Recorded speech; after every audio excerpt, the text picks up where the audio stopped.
In this video here, we're going to take a look at using a minimum spanning tree method to find a lower bound. Now we can use a minimum spanning tree method to find a lower bound for the classical problem. And before I formally introduce the algorithm here for this video, we do need to mention that this algorithm only produces a lower bound for the classical problem. If we're solving the practical problem, then what we need to do here is apply the algorithm to a table of least distances. And it is also just worth mentioning here then as well that this algorithm in general will not generate a Hamiltonian cycle.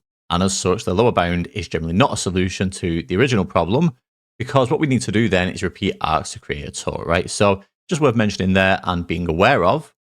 So let's just take a look then at the algorithm that we will need for this video. So let's take a look then at the algorithm here to find a lower bound.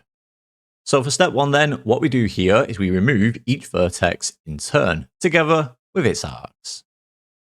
Step two, we then find the residual minimum spanning tree, which we just shortened to RMST here, just to make my life a little bit easier. We also want to find its length.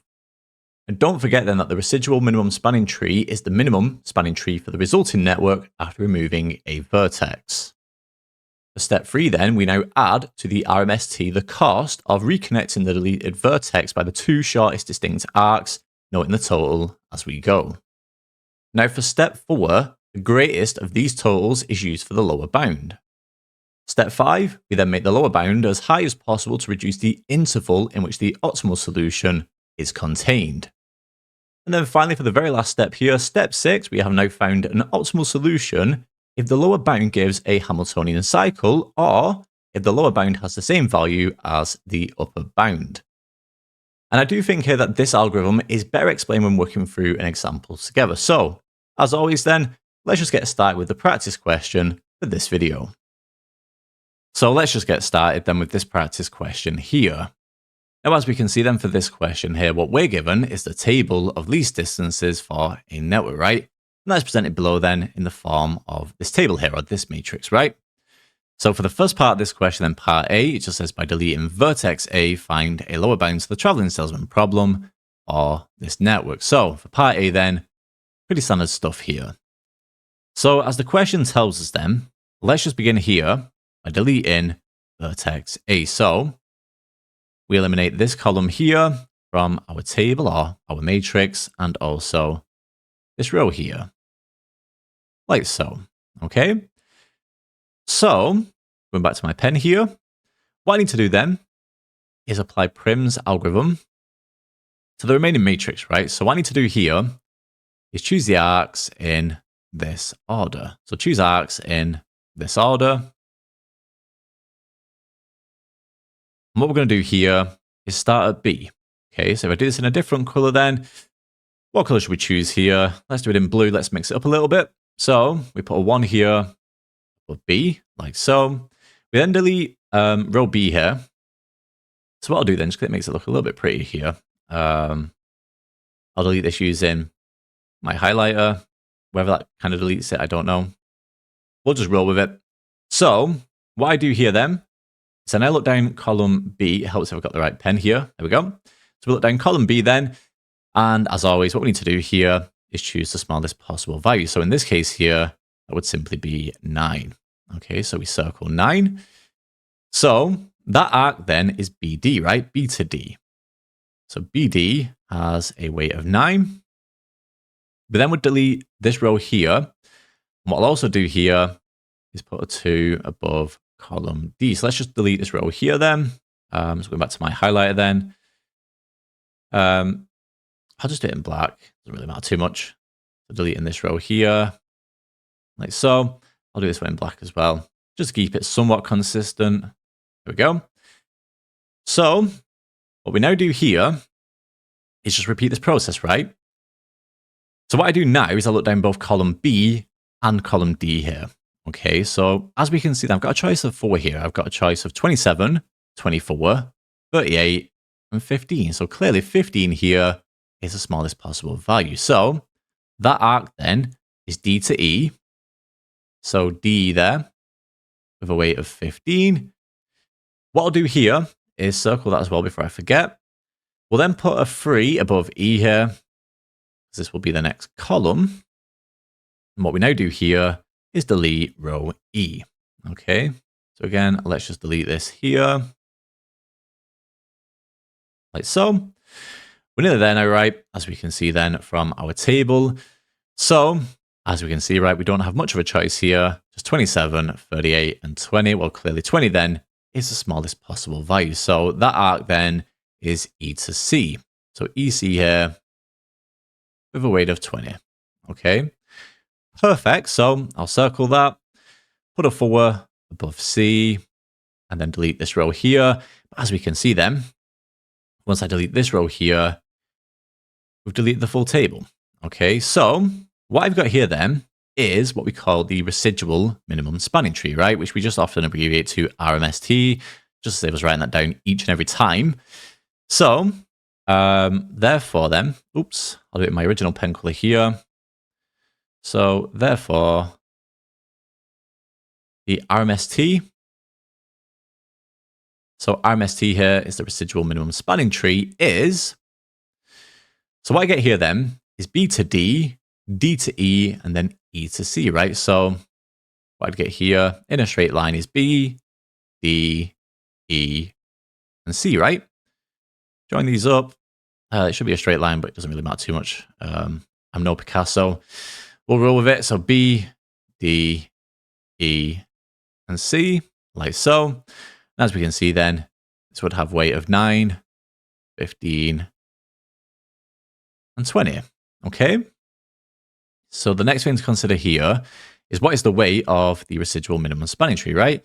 Well, nice and straightforward then, just add these three values together. So therefore the weight of the RMST here, the residual minimum spanning tree is, so it's 9 plus 15 plus 20.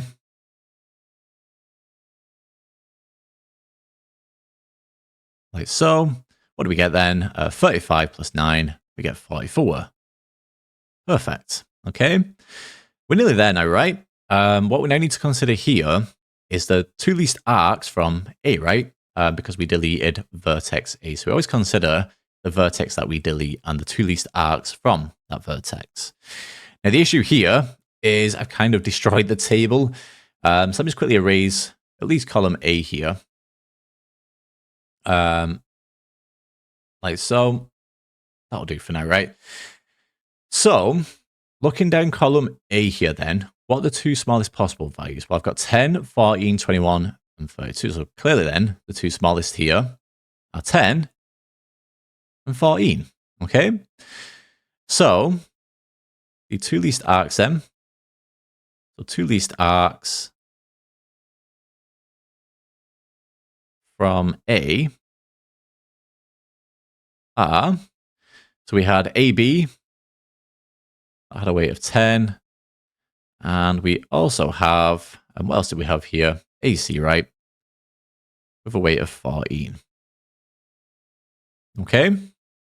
So again, if I just join, sorry, not join, but draw my RMST and then join A to the RMST then, what would I get here? I get B, D, E, and C again. My straight line is a little bit better this time. There we go. It's not too bad. So B, D, E, and C here.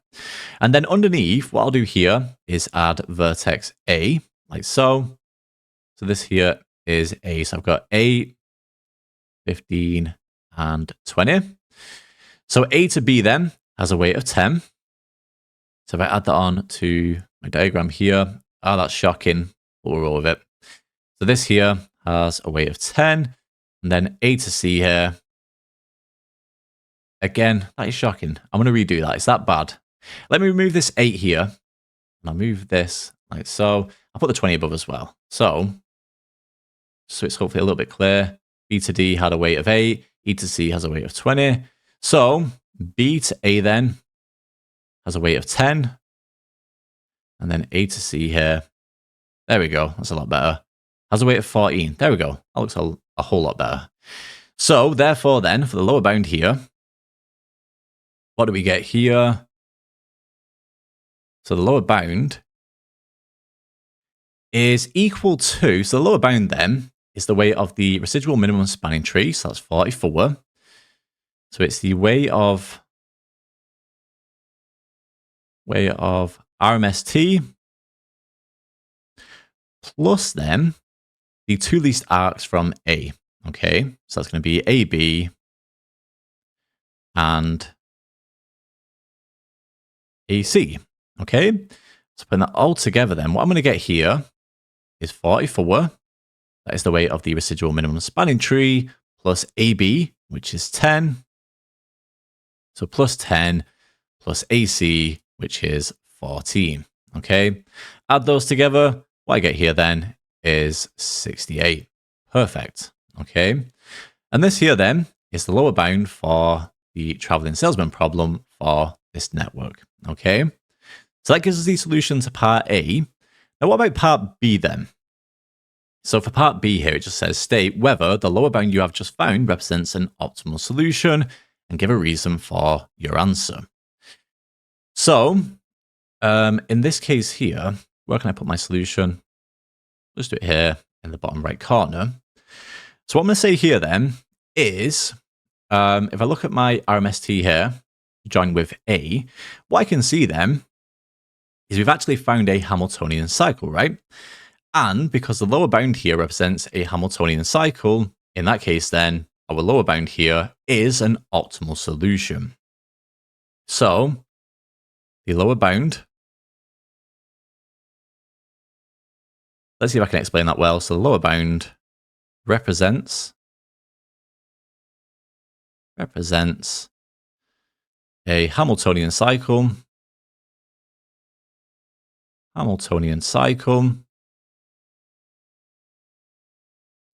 So therefore, the lower bound is optimal.